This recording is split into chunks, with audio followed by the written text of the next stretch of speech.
Okay, so a quick tour of the inspection analysis tool.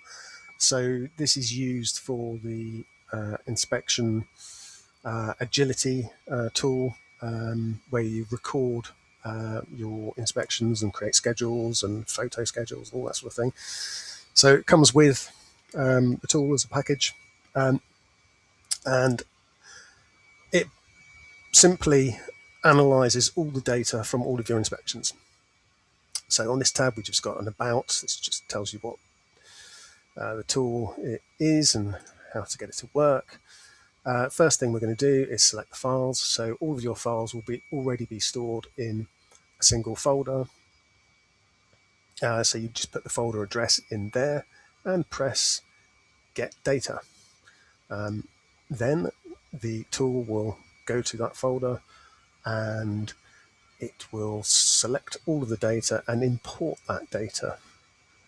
It will probably take about 5 or 10 minutes, so make yourself a cup of tea. And all that data goes here. Lots and lots of columns of data, and that all relates to the inspection work that you've been doing within that period. So you can filter that data within that tab or within the folder itself. Okay, and then what it does automatically is it provides you with this report, and it's a summary of all the work you've done. So this area here reflects the information that's in the inspection reports. If you've used the inspection tool or you've seen it in another video, then you'll recognize this. So you're getting an average across the number of inspections that you've done of the compliances, the partial compliances and the non-compliances. And this little graph here just gives you a visual representation of which one's worse. So issue with general maintenance, as you'd kind of expect, really. Most of them are partial compliances, though, so not full non-compliances. Perhaps an issue with wash hand basins there. If we scroll down, this one's poking out a bit more than the others, and it's giving us an indication that, what's that, about 12.5%, if you add those up, aren't recording their temperatures when they should be. It's not going to be relevant, not applicable in over 13%, because maybe they're a retail store and they're not actually required to keep temperatures. So actually, maybe that's something you need to follow up on across your premises population.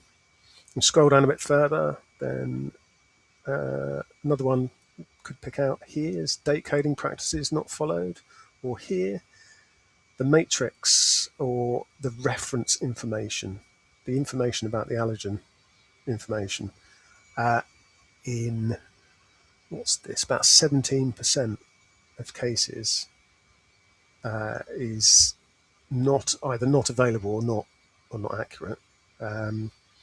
So maybe that's giving you an indication of where you could do some proactive work. And you could go to the data and find those particular premises and maybe carry out an intervention specifically for those premises. Going back to the report, let's scroll down a bit further, and we have a breakdown of the FSA codes for premises here.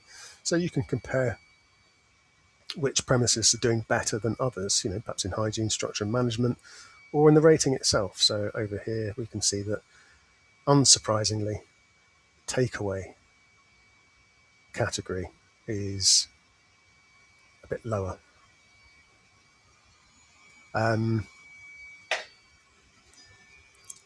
So maybe that in itself would be enough for you to perhaps divert your attention away from some of the other premises, particularly those that are scoring really highly across the population, and focus more on the takeaways. Down here, we've got some more average information about ratings and scores. On the right-hand side here, a little bit more information about what types of business and how they compare. Wristbands over here on the left, food safety culture here. So it's really great that you've got less than 4% in these bottom two categories here. So maybe using the data over here, you can actually identify those premises and target them. Maybe a little presentation or something on food safety culture, which is what I've done in the past. Some information on food handlers, a number of food handlers.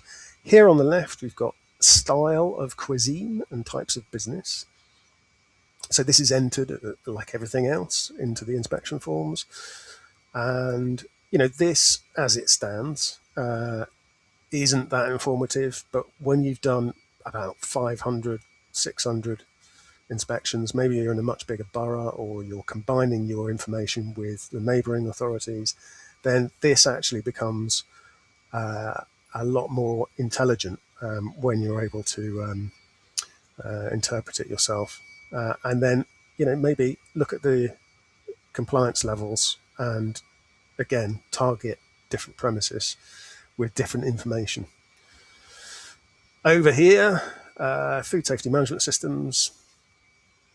You can see over a third are using Safer Food Better Business, which is great.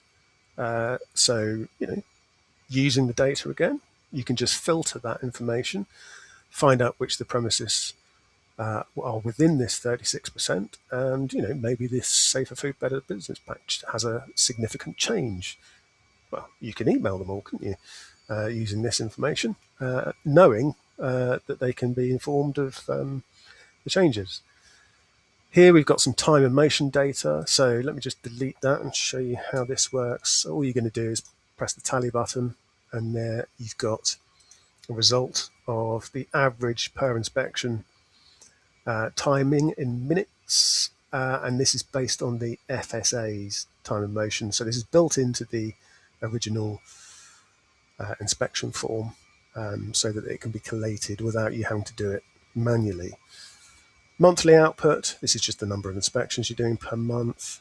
And down here, last on the list, again, we just need to press a button, and this is the average scores and ratings of your inspectors, your officers. So you can see how they compare in terms of the scores and the rating itself, and see how many they've inspected within that period. And you can change the periods by filtering the data or changing the information that you're uploading from the folder. So you might want to restrict the number of inspections by date in there. So that is that's just a basic analysis form for your inspection work. It provides you with a lot more information at the click of a button than your MIS. It's using the tools that you already use. Most people are using Microsoft. If you want to use a Google form, that's fine. We can, if there are enough of you, we'll develop that. If you want any changes to this, if you want anything included, then let us know. If it's useful to you, it'll probably be useful to somebody else. We've got a much bigger, extensive form, which provides a lot more information than this, but it's a bit of a case of overkill. So, but if there are some important areas from that, we can bring them into this and provide it to you in the next iteration. So this will get updated, as will the inspection form itself, at the start of each year. Okay, I hope that was interesting. And if you want to get a copy of this or download it, then you can do from our website.